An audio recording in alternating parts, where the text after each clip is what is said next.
para que pedimos a assistência e proteção dos vossos bondosos mensageiros, do nosso anjo da guarda, a fim de que nos esclareça a inteligência e nos dê o discernimento necessário a nós, os encarnados, e aos nossos irmãos desencarnados, que aqui vieram com a permissão do Pai, para bem compreendermos o que vamos estudar.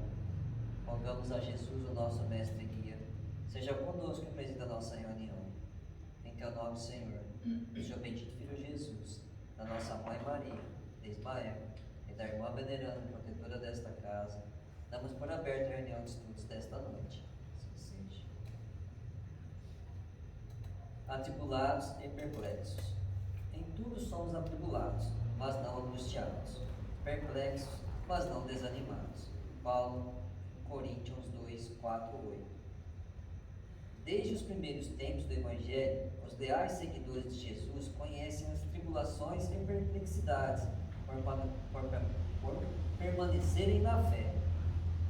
Quando se reuniam em Jerusalém, recordando o Mestre no serviço do reino divino, conheceram a lapidação, a tortura, o exílio e o confisco dos bens. Quando instituíram os trabalhos apostólicos de Roma, ensinando a verdade e o amor fraterno, foram confiados aos leões do circo, aos espetáculos sangrentos e aos postes de martírio. Desde então, experimentam dolorosas surpresas em todas as partes do mundo. A idade medieval, envolvida em sombras, tentou desconhecer a missão do Cristo e acendeu-lhes fogueiras, conduzindo-os, além disso, a tormentos inesperados e desconhecidos, através dos tribunais políticos e religiosos da Inquisição. E ainda hoje, enquanto oram confiantes, exemplificando o amor evangélico, reparam o progresso dos ímpios e sofrem a dominação dos vaidosos de todos os matizes. Enquanto triunfam os maus e os indiferentes nas facilidades terrestres, são eles relegados às dificuldades e tropeços à frente das situações mais simples. Apesar da evolução inegável do direito no mundo, ainda são chamados às contas pelo bem que fazem e vigiados, com rudeza, devido à verdade consoladora que ensina. Mas todos os discípulos fiéis sabem, como Paulo de Tarso, que em tudo serão atribulados e perplexos. Todavia, jamais se entregarão à angústia e ao desânimo. Sabem que o Mestre Divino foi o grande atribulado e aprenderam com ele que da perplexidade, da aflição, do martírio e da morte, transfere-se a alma para a ressurreição eterna.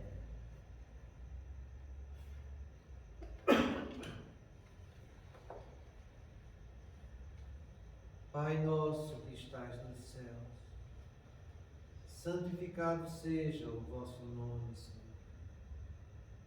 Que venha a nós o vosso reino, que seja feita a vossa vontade, assim na terra como nos céus. O pão nosso de cada dia nos dai hoje, Senhor. Perdoai as nossas ofensas, assim como nós perdoamos aos que nos têm ofendido. E não nos deixeis que entremos em tentações, e livrai-nos, Pai, de todo mal, porque teu é o reino, o poder e a glória para sempre. Amém. Espíritos esclarecidos e benevolentes, bondosos mensageiros de Deus, que tendes por missão assistir aos homens e conduzi-los pelo bom caminho, sustentai-me nas provas desta vida. Dai-me força para suportá-las sem murmurar. Afastai de mim os maus pensamentos e fazei que eu não dê entrada a nenhum espírito que tentasse iludir-me e conduzir-me no caminho do mal. Esclarecei minha consciência com relação aos meus defeitos e tirai-me de sobre os olhos o véu do orgulho, capaz de impedir-me os perceber e confessá-los a mim. A ti, sobretudo, bondoso anjo da guarda, que mais particularmente velais por mim, e a todos vós, espíritos protetores, que por mim vos interessais, fazei que me torne digno da vossa proteção. Conheceis as minhas necessidades, que elas sejam atendidas segundo a vontade de Deus.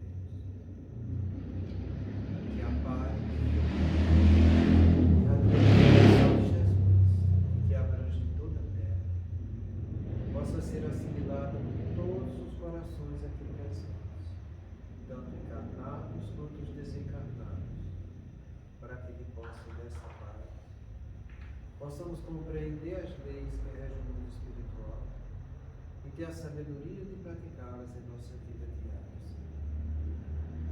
E em nome do nosso Mestre amado, da equipe espiritual desta casa, dos nossos anjos guardiões, solicitamos que frutifiquem a água aqui exposta em nossos benefícios. Graças a Deus.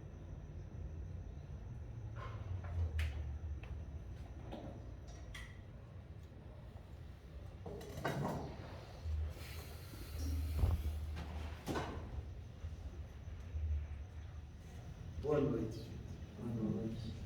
Vocês viram que mensagem bonita essa que foi lida aqui? Paulo dizendo que se sentir atribulado. Tem alguém aqui que vocês atribulado? Porque se não tiver atribulado é porque tem alguma coisa errada. Hein? O normal é ficar atribulado. Tem cheio de coisa para fazer e não desistir do caminho do bem. Se você não está se sentindo desse jeito, não sei não, hein? Porque Paulo, os apóstolos, todos eles ficaram desse jeito. E é o exemplo que eles deu para a gente, sabe? Então, atribulado é aquele que tem muitas funções para fazer dentro da casa espírita, né? Tem bastante coisa para trabalhar e não desiste. Melhor, ele não desiste, ele está lá firme, tomando porrada, entende? Comendo tumor, quebrando costela, entende? Ficando lá acamado 6 meses para poder recuperar da surra que tomou, entende? Mas está lá trabalhando. E nós? Nós não somos o cristianismo redivivo? Como é que fica? É muita coisa? 2 reuniões por semana? 3 reuniões? Pensa. Pensa, porque isso que a Amanda falou pra gente é para chamar a atenção, sabe? Mas voltando para o nosso estudo, a gente viu a semana passada a respeito do mais das neuroses. Né? Eu vou ler tudo novamente. Então, nas neuroses sempre vai haver obsessão, seja primária ou secundária. Já nas psicoses, o mais comum é que as obsessões sejam secundárias. As psicoses vêm do nosso passado espiritual, como a esquizofrenia, que é uma doença psíquica do espírito que delinquiu muito na encarnação anterior e que não foi justiçada pela lei dos homens, porém permanece implícita no seu psiquismo, fazendo com que, pela lei de causa e efeito, ele traga para si tudo o que causou aos outros. Ela desorganiza o psiquismo pelas ações vivenciadas no seu passado espiritual e, ao reencarnar, traz consigo essas deformações.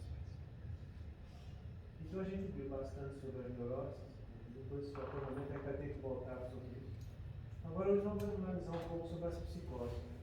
Ele fala aqui que é interessante isso, vem do nosso passado espiritual. Enquanto as neuroses podem ser por causa da encarnação presente.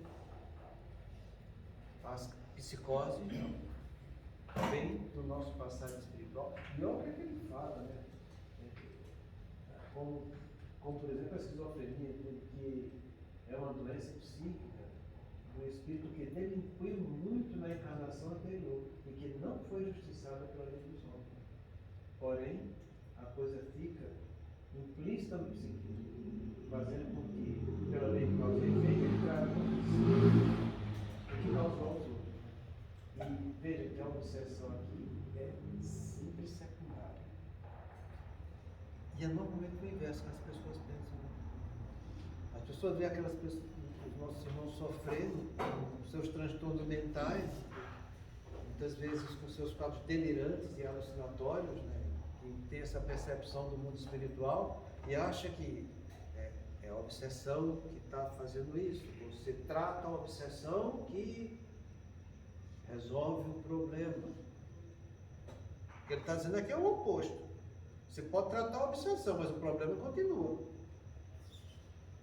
Porque a causa primária é o obsidiário.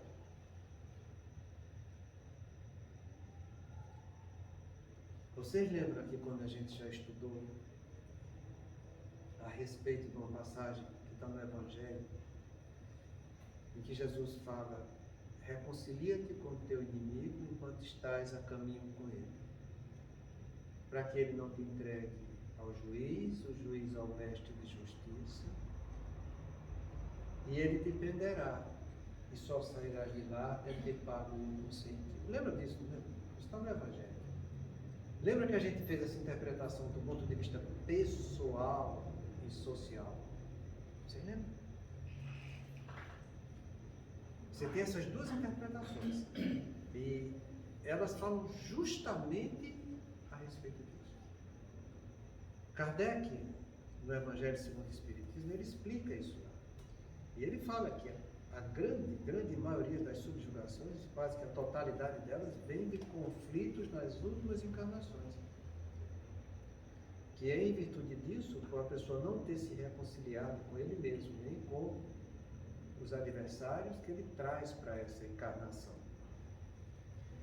Então, toda vez que você agride a lei de Deus, toda vez, você se compromete em 3 instâncias. 3. Primeiro vai ser sua consciência com a grande lei, que está gravada na tua consciência. Então você deve para Deus. Segundo, você com você mesmo, porque o que você fez fica gravado em você e faz parte de você. Então, além de estar na tua consciência, ela fica registrada no teu corpo espiritual. E terceiro, porque você, quando ofendeu a lei de Deus, você machucou algum filho dele.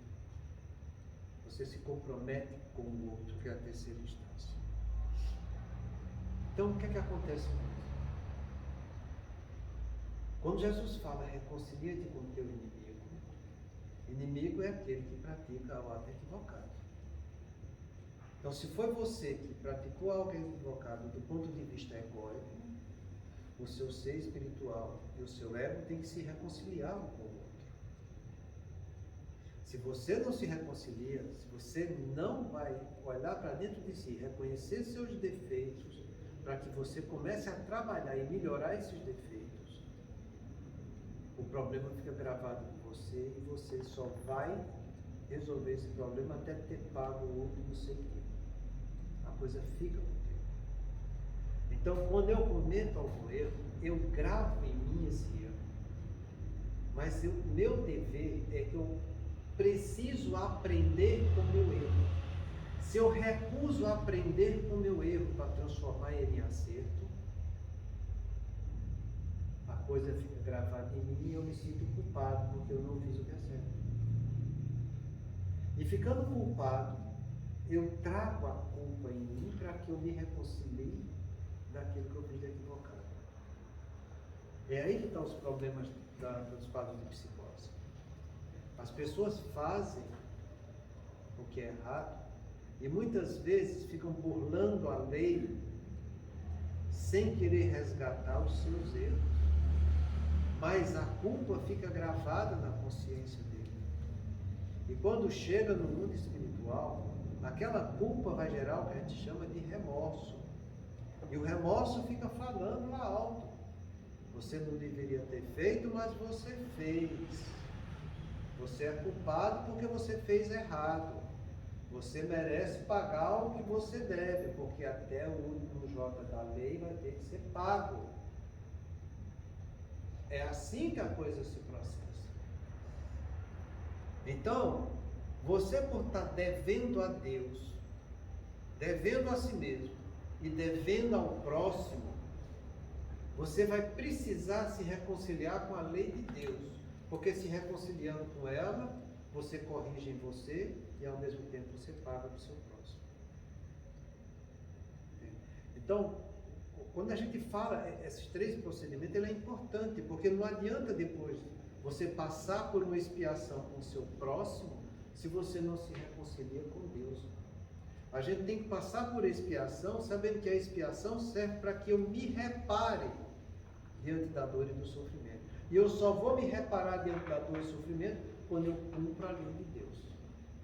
Aí, cumprindo a lei de Deus, minha consciência vai me libertar do mal que eu pratiquei. Então, as pessoas quando estão fazendo errado aqui, e continuam fazendo errado. E muitas vezes sentem prazer para continuar fazendo errado. Elas estão acumulando dívidas imensas, que muitas vezes vão ser preciso várias encarnações para que a pessoa passe por aquela da expiação, passar para a prova, e da prova ele se reconciliar e ele progredir. Você não pensa que uma pessoa que está passando por esquizofrenia hoje, como ele dá esse exemplo, na próxima encarnação ele vai estar bom, não, porque ele já pagou o que devia. Não pagou nada. O esquizofrênico de hoje, ele não está pagando nada. Ele está harmonizando o psiquismo dele para depois pagar. Dá para entender isso, gente? Porque você chegar para um paciente que tem um transtorno psicótico e dizer que ele vai sarar na casa espírita é a maior hipocrisia que pode existir no mundo. No mundo. Porque de um transtorno psicótico, muitas vezes ele vai para um transtorno de personalidade, depois vai para um transtorno neurótico, para depois que harmoniza seu psiquismo, ele vai ter uma encarnação semelhante àquela que ele cometeu esses erros clamorosos para que ele tente se reabilitar diante da lei. Acho que vou fazer umas duas perguntas na mesma. Pode fazer. Então tá. O espírito, quando ele encarna, ele vai desenvolver essa doença psicose, né? Pode ser psicopatia, sociopatia ou esquizofrenia. Aí ele já vem, o perispírito lesionado, ele encarna com uma lesão já no cérebro por conta do passado. Então ele não vem voluntariamente, que ele foi instruído para vir aqui passar por essa prova, expiação, e que ele sabia que ele ia passar por isso. Porque se o cérebro dele está lesado, ele não vai ter condição de reparar, porque ele não consegue reparar, ou não. Ou entra naquele exemplo daquele cara que virou um psicopata, que virou um agente do FBI, em que ele consegue se manter. Isso aí. Mas isso que eu estou falando, presta bem atenção. Uma das maiores dores que existe para o espírito é ele passar por transtorno mental. Eu trouxe a folha para vocês aqui alguns dias atrás. Com o caso do Guilherme, né? Exatamente, exato o caso do Guilherme. Então, no transtorno psiquiátrico, em que você tem a fuga da realidade, que é o transtorno psicótico, então, o que acontece com isso? A maquinaria do teu cérebro no perispírito está totalmente danificada. O espírito em si, o princípio inteligente, ele é lúcido. Ele sabe tudo. Ele não está bloqueado. A gente não vai regredir. O espírito em si, eu não estou falando do perispírito, estou falando do espírito em si. O princípio inteligente é lúcido. Ele quer fazer certo. Mas como vai passar a ideia que surge do espírito, para que no perispírito ele comece a interagir no meio espiritual, ele não consegue. Ele não consegue. Então ele quer fazer, mas não consegue. Isso quer dizer o seguinte, que no mundo espiritual, onde ele está, com a sua consciência culpada, ele não tem condição de se reparar e nem de se melhorar no mundo espiritual. Não tem.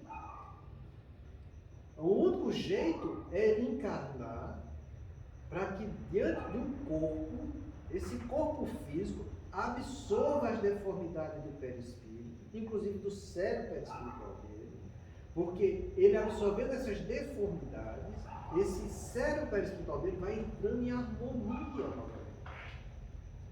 Mas até ele conseguir essa harmonia completa, para poder interagir o princípio inteligente através do corpo espiritual, não pense que vai ser uma encarnação só, porque não vai. É por isso que eu estou te falando. São encarnações, eles às vezes são tratados no mundo espiritual. Você tem um exemplo disso no livro Memórias do Suicida. No livro Memórias do Suicida, quando o boteiro chega no manicômio, o manicômio é o que tem, aquele doente mental. São os doidos que estão lá no mundo espiritual. E ele descreve, via aquele monte de espírito, ele chama de hebetado, tudo lá assim, lá alucinando, delirando, sem consciência de nada. E ele fica assustado com aquilo. Puxa, mas eu pensei que tivesse visto tudo que é desgraça onde eu estava no hospital. Chego no manicômio e aconteceu, o que está acontecendo? acontecendo? Por que eles fizeram pior do que a gente? O que a gente fez, o que existia de pior no mundo. Eles fez. Esses aqui são os que cometeram suicídio conscientes, sabendo que estavam cometendo suicídio. Ele dá um exemplo do seguinte: ó, são aqueles que usaram de bebidas alcoólicas, de fumo, da gula e drogas lícitas e ilícitas sem necessidade. Mas que conscientemente estavam fazendo isso, sabendo que não tinha necessidade, continuam fazendo. O tanto que lesaram o psiquismo deles. E ele falou, mas e agora? Como é que vão fazer? E agora que a gente não pode fazer nada por eles. Eles estão aqui já num momento de caridade, porque não vão estar sendo subjugados pelos irmãos trevosos. Daqui, o único progresso que ele vai ter, além de receber essa energia positiva que a gente está dando para eles, que eles não conseguem captar em tudo, mas pelo menos está trazendo um pouco de paz e harmonia, vai ser reencarnar do jeito que estão. Quer dizer, vai vir tudo o quê? Tudo ruim das ideias, meu filho. Tudo com doença mental. Para depois, quando for melhorando a situação do cérebro espiritual dele, eles têm condição de ir interagindo melhor no mundo, até se harmonizar, e depois que se harmonizar é que vão começar a resgatar aquela encarnação faltosa que ficou lá para trás. Não, nesse caso também entra o autismo? O autismo entra, mas existe vários graus de autismo. Sim, porque agora está, Ó, né? não vamos confundir autismo com transtorno do espectro do autista, porque são coisas diferentes. Entendeu? O autismo em si é uma doença grave. Entendeu? A pessoa que é autista, Mesmo. do jeito que é descrito o autismo, entendeu? São pessoas que não se comunicam. Entenda que o autismo é uma doença sociocomunicativa e comportamental e intencional. Ela é sociocomunicativa porque o autista puro ele não tem contato verbal nenhum, nem comunicação social nenhuma. Entende? Ele apenas grita e se agride e quer agredir o mundo, entende? Porque o comportamento dele é esse. Entende? Ele visa só o interesse e o que ele quer. Fugiu do interesse, o que ele quer, ele parte para a agressividade. Então a própria encarnação para ele está agredindo ele. Por isso que ele é tão agressivo quando é autista puro. Agora, o transtorno do espectro de autista, não. São graus mais aliviados da coisa. A gente sabe o seguinte, que esse transtorno do espectro do autista, primeiro que tem quadro obsessivo todo ele. Segundo que são reencarnações compulsórias. São irmãos nossos que não queriam encarnar, que viviam no seu mundo, no mundo espiritual lá, achando que a coisa tem que ser feita do jeito dele. Eles não aceitam a lei de Deus, não aceitam se submeter a ela, entende? E ficam trancados naquilo que eles criam para eles só. Isso. Então, o que é que acontece? Eles são reencarnados compulsoriamente para que, diante do choque biológico com o corpo, eles quebrem um pouco essas ideias cristalizadas que tinham nele e que modificam um pouco esse comportamento. Entende? Então, são quadros graves também, e são quadros que a gente sabe que tem quadros obsessivos, que o problema está no reencarnante, não está na obsessão. A obsessão vem como um fator secundário que agrava o processo. O autismo é igual ao quadro de esquizofrenia que ele está passando. O que eu quero que vocês entendam é que esses quadros graves de transtorno psicótico, às vezes as pessoas, primeiro as famílias querem que eles fiquem curados. Não vão ficar curados, não é desse jeito. Alguns casos, a gente pode conseguir um controle melhor quando ele não é tão grave. Mas mesmo nesse controle, eles vão ter períodos de pior e de melhor. Uma coisa que deixa a gente bastante esperançoso, graças a Deus acontece isso muito comigo, porque quando você vê que a gente consegue levar a encarnação mais para frente, quando chega na idade adulta madura, esses irmãos normalmente começam a melhorar. Tá? E a gente fica muito satisfeito quando acontece isso, sabe? Porque a gente consegue trazer um pouco de equilíbrio para o corpo dele, entende? Nesse equilíbrio do corpo que a gente consegue, ele já começa a externar pelo próprio espírito dele uma situação mais confortável dentro do transtorno. Tá? Então a gente sabe que quando acontece isso, aquela encarnação foi muito proveitosa para aquela criatura. Mas o que eu gostaria que vocês entendessem é que depois que a pessoa passa por um transtorno psicótico, normalmente a próxima encarnação dele, ele tem que vir no mínimo, no frigir dos ovos, com um transtorno de personalidade. E para que depois desse transtorno de personalidade, ele venha com os quadros neuróticos primários. Para depois dos quadros neuróticos primários, ele ter uma harmonia do seu psiquismo e poder reencarnar. Então, estou falando que pelo menos, se for tudo bem, no mínimo são 3 encarnações. 3. Para você ver como é grave a coisa. A gente produz uma encarnação delinquente e para você se recuperar desse erro clamoroso que você fez diante da lei de Deus, você precisa de pelo menos 3 encarnações. Quanto mais, às vezes, passa dessas 3. Isso é quando vai tudo bem. Então, isso é que é importante a gente pensar. Então, quando ele fala isso aqui, que as psicoses vêm do nosso passado espiritual, como a esquizofrenia, que é uma doença psíquica, ele delinquiu na encarnação anterior. E que não foi justiçada pela lei dos homens. Isso aqui, quando já acontece na encarnação, isso já traz um benefício muito grande para a pessoa. Ela cometer crimes e já começar a pagar os crimes que ela teve aqui nessa encarnação. Tem um livro de André Luiz, eu já falei isso para você, mas o livro Libertação.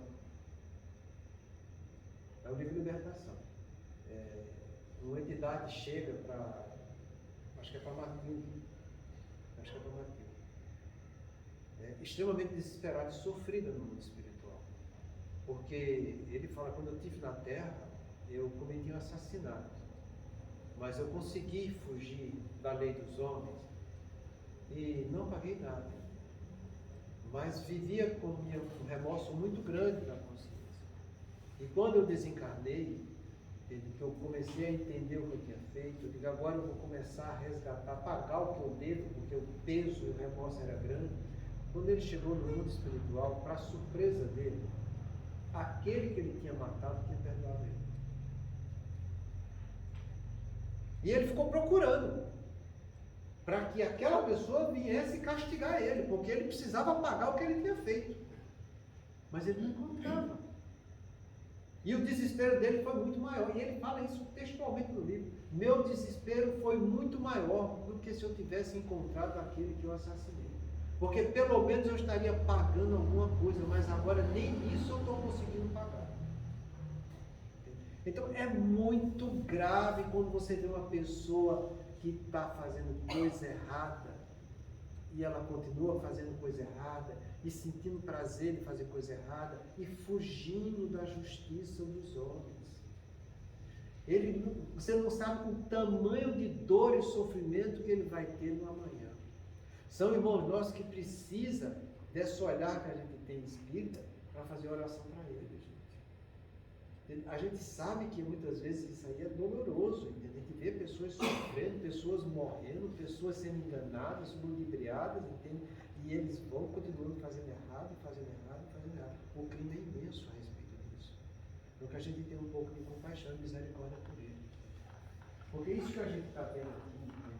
Que nosso psiquismo fica gravado porque a gente não foi justiçado, porém permanece implícita no seu psiquismo, fazendo com que a lei de causa e efeito ela traga para junto de si o que causou aos outros. É assim que se processa. E cá para nós, eu trouxe uma questão do Livro dos Espíritos que fala justamente isso, sabe? Porque às vezes a gente fala de coisas que são novidades, entende? Que as pessoas às vezes podem até ficar questionando, mas será que esse negócio é assim mesmo? Será que não está exagerando demais? Mas não está não. Eu trouxe essa questão aqui, que eu acho que é muito interessante. Essa questão está no livro 764. Kardec faz o seguinte comentário. Disse Jesus, quem matou com a espada, pela espada perecerá. Estas palavras não consagram a pena de talião. E assim a morte dada ao assassino não constitui uma aplicação dessa pena? Olha que pergunta. Olha que pergunta que ele faz. Porque tem muitas pessoas que pensam que a coisa deve ser feita desse jeito. Matou, tem que morrer. Tem muita gente ainda que é a favor da pena de morte. Tem espírita que é, eu acho um absurdo, mas tem espírita que é. Mas a coisa não é bem assim. Agora, o que é bonito é essa resposta que ele dá aqui, sabe? Tomai cuidado. Muitos os têm enganados a respeito dessas palavras, como acerca de outras. A pena de talião é a justiça de Deus. É Deus quem a aplica. Todos vós sofreis essa pena a cada instante, pois que sois punidos naquilo que haveis pecado, nesta existência ou em outra. Aquele que foi causa do sofrimento para os seus semelhantes, virá achar-se numa condição em que sofrerá o que tenha feito sofrer. Este é o sentido das palavras de Jesus. Mas não vos disse ele também, perdoai os vossos inimigos? E não vos ensinou a pedir a Deus que vos perdoe as ofensas, como houverdes vós mesmos perdoados? Isto é, na mesma proporção em que houveste perdoado, compreendei bem. Então, é isso que acontece conosco. A gente sofre isso aqui, porque essa pena de talião é da justiça de Deus. A cada um será dado segundo o seu merecimento. Isso serve para tudo. Quando você faz coisa boa, você vai receber coisa boa. Quando você não faz coisa boa, você também vai receber coisa boa. E você vai provar naquilo que você fez. E é assim que acontece. E é como ele diz aqui, todos vós sofreis esta pena a cada instante, pois que sois punidos naquilo que haveis pecado, nessa existência ou em outra. Não é isso que a gente está vendo? Então você faz errado, a pena de talião, que é a justiça de Deus, vai fazer você sofrer na próxima encarnação aquilo que você fez de equivocado. Então, se tua consciência te mostra que você se comprometeu, é melhor que você vá lá e comece a reparar o erro que você fez. Porque quanto mais cedo você reparar, mais você vai estar aliviando dores no seu amanhã. É assim que acontece. Então, quando eu preciso me reconciliar comigo mesmo de algo que eu fiz de errado, que eu faça isso. Porque à medida que eu estiver fazendo, eu já estou mostrando para os outros um comportamento diferente daquele equivocado que eu pratiquei. Eu já estou fazendo com os outros melhor do que eu fiz quando eu errei. Então eu estou pagando de uma maneira completa, pagando para Deus, pagando para a minha consciência e vou estar pagando para o próximo. Agora, se você sabe que fez errado, sua consciência mostrou, e você continua fazendo errado, lembre daquele negócio que eu gosto de falar muito, que Jesus disse da seguinte maneira: o servo que não conhecendo a vontade do seu Senhor se equivocar, será açoitado poucas vezes. O servo que conhecendo a vontade do seu Senhor se equivocar, será açoitado muitas vezes. Então, que cada um faça uma reflexão profunda disso. Porque a gente vai estar o tempo todo sofrendo essa lei do talião, que é a justiça de Deus. O tempo inteiro. Se você teve conhecimento da lei ou se não teve, você vai ter que resgatar. Porque se você não tinha o conhecimento da lei e assumiu alguma coisa, você foi orgulhoso. Você tomou conduta daquilo que não conhecia. Tem coisa pior do que isso? Você tomar conduta daquilo que você não conhece, que vai comprometer a vida dos outros e a sua também? Então toma conduta daquilo que você conhece. Entende? Porque você conhecendo, a chance de você errar vai ser bem menor. Entende? Então, que a gente reflita e analise bastante isso. Porque aí fora, a gente vai encontrar irmãos passando situações muito graves. É difícil você encontrar uma família que não tem uma paciente que tem um retardo mental. isso, quase toda família tem um pouco disso aí. E o que é que a gente está fazendo em relação a eles? Será que a gente está ajudando eles a vencer as dificuldades? Porque presta bem atenção, e isso é grave. Se eu trago comigo alguém junto comigo que tem um problema desse e que a vontade dele está comprometida, é porque a vida daquela pessoa vai ficar na dependência daquele que cuida. E muitas vezes aquele que cuida não é um só, não. Às vezes é uma família inteira que tem para cuidar. E o que é que acontece quando a gente encontra isso nos nossos consultórios? Às vezes é um que fica super sobrecarregado, porque os outros, ó, pulam fora. O que é que você acha que acontece com esses que pularam fora? Vão provar daquilo que eles se recusaram a tratar. Então, não fica pensando só que você, como está cometendo erros clamorosos com os outros, roubando, tripudiando, enganando, mentindo. Não. Quando você foge do seu plano existencial, dos irmãos que foram comprometidos com você, que a sua vontade vem para suprir a vontade do outro, e você não faz isso, você marca um encontro com essa mesma doença para você. Digo mais, não estou falando só de que já nasce com problema mental, não. São muitos os que chegam lá, que estão padecendo de quadros demenciais graves, que a pessoa da família foge. Ele bota no asilo, joga de lado, bota o outro sobrecarregando. Pessoas que fazem isso estão atraindo para si o mesmo processo que a vontade dele estava aqui para ajudar o irmão e que ele não está ajudando, porque ele está se comprometendo. É a lei do caminhão, isso é a justiça de Deus. Eu vou receber o que me é de direito porque eu cumpri o que me era devido. Quando eu não cumpro o que me é devido, eu também não vou ter o que me é de direito. Então, se você tinha direito a ter uma vida normal, um psiquismo normal, mas teria um dever para ajudar aquele que tem um psiquismo comprometido, você também não vai ter o direito de ter o seu psiquismo normal. Dá para entender isso, gente? Isso é lei de talião, isso é lei de causa e efeito. É a tua própria consciência que vai cobrar isso de você. Não pensa que é Deus que vai vir com a batuta dele e dizer, ó, você fez isso, então tá lascado. Não. É a tua consciência culpada. É o teu remorso que vai fazer isso em você. A gente que trabalha em reunião mediúnica, a gente encontra muito isso. É uma coisa muito frequente. E quando a pessoa chama a si, que o remorso toma conta, o estrago que causa naquele corpo espiritual daquele irmão é uma coisa fantástica. Fantástica. E não é que ninguém causou nada com ele, é ele que causou para si mesmo. E ele tem que parar, pensar e refletir no que ele fez para ele mesmo. Entenda que a justiça divina, como todas as leis de Deus, estão gravadas em nossa consciência. Isso aqui que ele está falando é a justiça divina. Onde é que está gravada a lei de Deus? Tudo está lá escrito no livro dos Espíritos?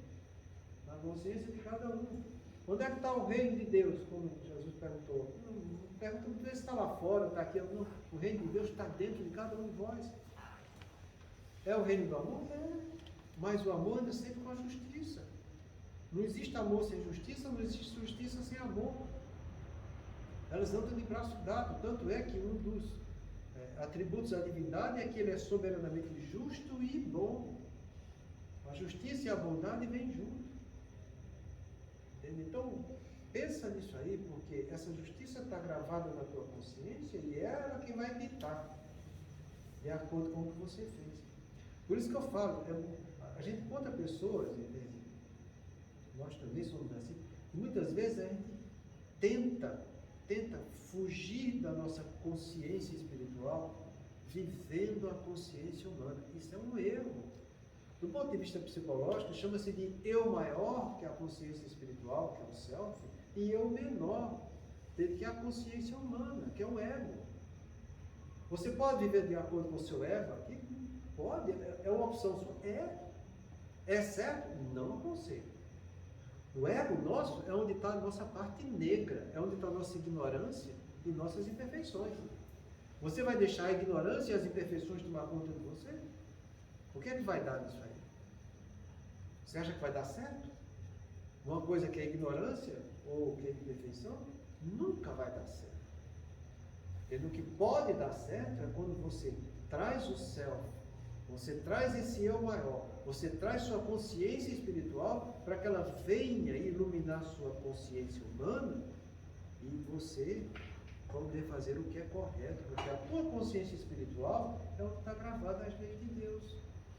Aí você deixa a sua consciência humana, que é o que diz respeito à vida e relação que a gente tem aqui na Terra, ele boicotar, tentar fazer dormir a consciência espiritual para você viver as qualidades humanas aqui.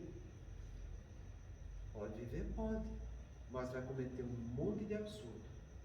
E esses absurdos que você vai estar cometendo, quando você desencarna, a sua consciência espiritual, você vai dizer agora não tem mais ego, não vai ter mais nada, porque vai se acabar tudo junto com a carne, né? Aí tua consciência espiritual vai voltando. E você mesmo analisando o que você fez. E você mesmo vai ser o seu juiz. E você mesmo, onde está a justiça divina, vai mostrar os equívocos que você fez. E cada um vai receber de acordo com o que foi feito, porque a cada um será dado segundo o seu merecimento. É assim que a coisa funciona e é assim que a gente vai ter que se adequar a isso. Porque a lei de Deus não muda, é imutável. Nós, com nossa ignorância, é que podemos mudar. Então, o que é que a gente encontra nisso aí? A gente encontra irmãos nossos com doenças psíquicas graves, porque delinquiram na encarnação anterior, não foram justiçados pela lei dos homens, vai ser justiçado pela lei de Deus, que está gravado nele. Então, esse erro fica gravado no psiquismo dele, e ele, como cai na lei de causa e efeito, que é a lei de Daniel, né, traz para si tudo que causou nos outros. É o que a gente chama de culpismo com autocondenação. Ele desorganiza seu psiquismo pelas ações vivenciadas no seu passado espiritual e, ao reencarnar, traz consigo todas essas deformações. Então, ele começa a viver aquilo que ele fez nos outros, pagando uma encarnação agora. E aí começa o seu drama aqui na Terra. Porque, entenda, muitas vezes são almas caridosas que trazem de berço essas almas doentias. Não quer dizer necessariamente que foram pessoas que foram endividadas com ele. Muitas vezes isso acontece por preces intercessórias. E almas sublimes, que vendo o sofrimento dessas pessoas amadas, eles trazem de berço para poder ajudá-las. E se você for olhar direitinho, uma grande parte, eu acho que a maior parte, é o que a gente encontra, sabe? Pessoas extremamente resignadas, levando seus doentes mentais a vida inteira. E às vezes você fica perguntando, como é que pode, meu Deus do céu? Porque é muita paciência, entende? É muita resignação, entende? Mas a pessoa leva adiante. É muito difícil, é mais difícil ainda quando você tem pessoas muito conflitivas em que ele não encontra na família ninguém que dê um apoio para ele. Nesse caso, são todos eles endividados do passado, estão aqui para tentar de uma maneira extremamente dolorosa para todos se recompor diante da lei. Então é isso que acontece. Quando você vê um paciente passando por doença mental, olha para aquele irmão e não veja ali um coitadinho. Não tenha dózinha dele. Porque quando você vê ele como um coitado, tendo dó dele, você está levando justamente a energia que vai mais agravar o sofrimento dele. A gente tem que olhar como irmãos que estão se reconciliando com a lei de Deus e que precisam de nosso amor e de nossa compreensão para dar força para ele e para os familiares, para que eles consigam superar essas dificuldades com muita energia e com muita coragem. Porque a gente não tem esse sentimento de dó, que A gente não tem esse sentimento de peninha de ninguém. Porque não existe peninha, não existe aqui ninguém passando coisa que não deve. Todos nós aqui somos almas devedoras. Todos nós estamos passando por provas e expiações. Não tem como não ser diferente. Então é bom que a gente veja desse jeito e que a gente dê essa energia para eles e tenha calma, tenha paciência, são dificuldades, você vai superar. Porque o espírito dele, o espírito que pensa, sente e tem vontade, ele sabe da situação que ele está passando. E se você leva para ele uma dose de energia para que ele se recomponha melhor diante da lei de Deus, isso vai amenizar muito o comportamento desregrado que ele tem aqui na Terra. E é muito bom, é muito interessante isso, sabe? As pessoas que têm seus doentes mentais, você já sabe disso aí. Eu já conviveu muito tempo com o Guilherme, ele sabe o trabalho que o Guilherme deu, depois o tanto que o Guilherme foi melhorando. Esse ano chegou a quadros aqui que eu fiquei assim estarrecido, sabe? Porque eu estava atendendo o Guilherme aqui, antes de começar o tratamento que passa aqui, e chegou um dia que o Guilherme incorporou uma entidade, uma criança, na minha frente, lá eu, Maria Antônia, e a tua filha estava lá. Ele incorporou a criancinha, falando, entende, para mim, meu Deus do céu, o que é isso aqui? E eu fui explicando para o Guilherme, para a entidade, coisa e tal, depois fiz a oração, a entidade foi embora, a criança, era uma criança, né? Depois o Guilherme voltou a ser o Guilherme que era antes. Eu fico imaginando, meu Deus do céu, uma mediunidade torturada desse jeito e serviu para ajudar um irmão necessitado, que era o Guilherme, né? E não só foi uma vez, não, foram 2 vezes esse ano que aconteceu isso. Eu acho que uma vez vocês vão até perceber, não foi? Meu Deus do céu, que coisa impressionante. Então é de arrepiar isso aí, sabe? Então, se ele que é daquele jeito consegue fazer isso, quanto mais nós que temos um psiquismo harmonizado, quanto mais nós. Então, são coisas que chocam a gente, sabe? Porque às vezes a gente encontra pessoas que têm um psiquismo harmonizado, que têm uma influência mediúnica e que ficam extremamente horrorizados, esbravejam, entendem? Que é isso? Como é que pode acontecer isso comigo? Não quero isso, não é isso que eu quero para a minha vida, coisa e tal. Jamais eu pedi um negócio desse, uma mediunidade. Você vê uma pessoa, uma vida toda de sofrimento, de dor, e ele, a família toda, mas que abraçou a coisa, entendeu? Foi levando, foi tratando. Hoje toma uma tonelada de remédio. Está melhorando. Está melhorando. Isso quer dizer o quê? É o que eu sempre falei. Guilherme, na próxima encarnação, ele vai ter uma mediunidade boazinha aí, meu, para ele trabalhar aí. Vai ser uma coisa muito boa, muito produtiva. E a gente tem isso no consultório da gente também. Eu costumo falar para vocês que eu trato muito mais de obsessão no meu consultório do que dentro da casa espírita. Às vezes é até, parece um paradoxo isso. Às vezes é até mais fácil você tratar em uma religião diferente do que na religião espírita. Por causa da qualidade da fé. Daquele que não conhece o espiritismo, mas tem essa qualidade da fé na religião que ele está vivendo. E quando você leva algo que ele entende, você pede para que ele tenha fé, para que ele vá em frente, e ele encara aquilo, ele vai e faz. Já no espiritismo eu acho engraçado, sabe? Existe uma janela aberta em que as pessoas encontram tanta licença moral para as coisas, que por mais que a gente fale, não, mas a gente vai lá, toma um passo, não, mas esses obsessores vão tanto como deixar em paz. É uma falta de consistência na fé que as pessoas têm, que é uma coisa assustadora. Mas a semana que vem a gente vai continuar e vai dar um exemplo melhor da esquizofrenia. Muita paz.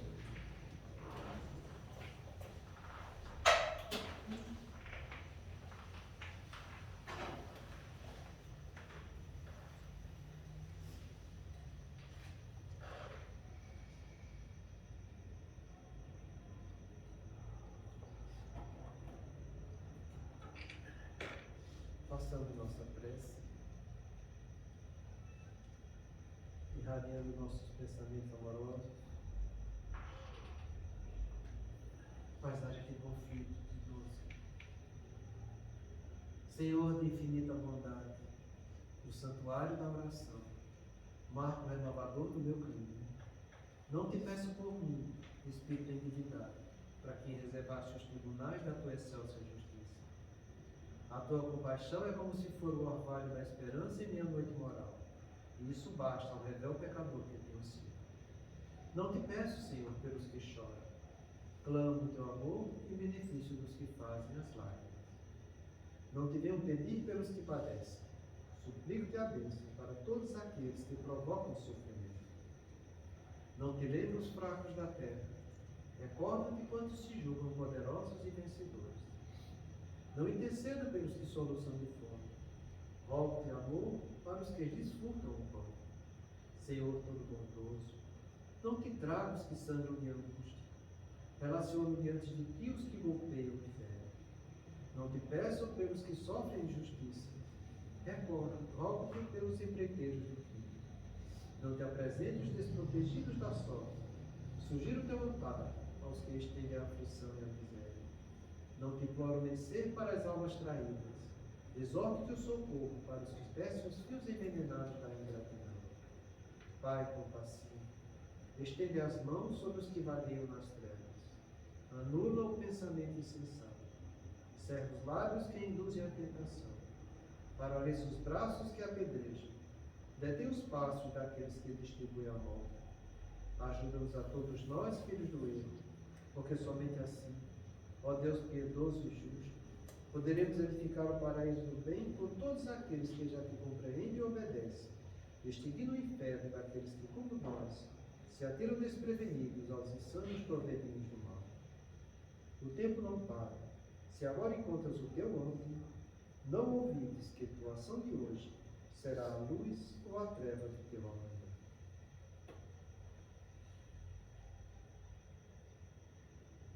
Pai amado, Divino Mestre Jesus,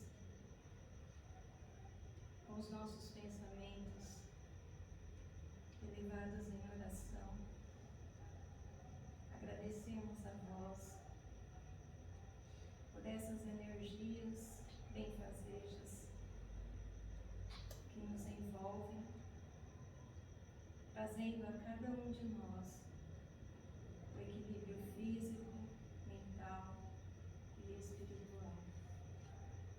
E rogamos a Ti, Pai amado, que esses abnegados irmãos em espírito possam colher também essas energias, trabalhando-as e redistribuindo entre os nossos irmãos encarnados e desencarnados, necessitados assim como nós do teu amparo, da tua assistência, da sua justiça e misericórdia.